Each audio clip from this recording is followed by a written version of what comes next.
Tokenization of the stock market provides, you're going to need something with smart contract capability. You're going to need something that, is an issued asset. Now, I will say this. There is a multipurpose token that's been issued on the XRPL. And that multipurpose token is very good for equities.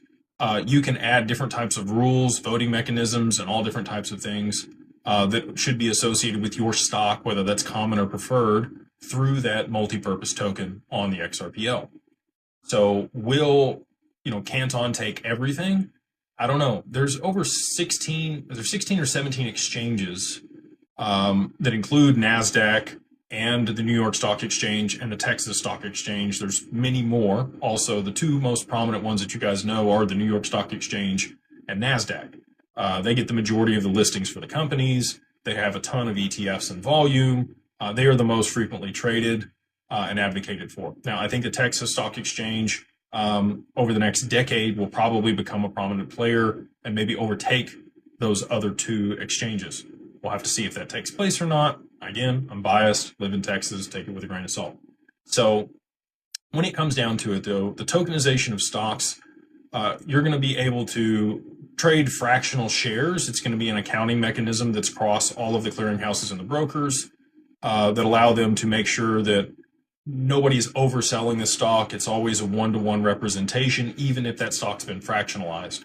So if you wanted to buy, one share of Berkshire Hathaway today, you need $500,000. Most people can't afford that, and that's why most companies do stock splits.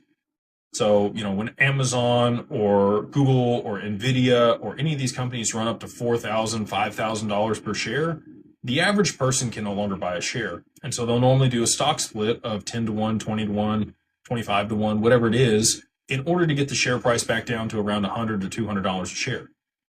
And that's where the average person can buy one share or two shares and they're okay, right? With the fractionalization of stocks, they won't have to do that. You'll be able to buy 1,000th of a share, a 10,000th of a share. All these things will be possible on chain, and there will never be any situation like we had with GameStop or AMC where they oversold the shares by 139%. And they had to halt trading and all this stuff.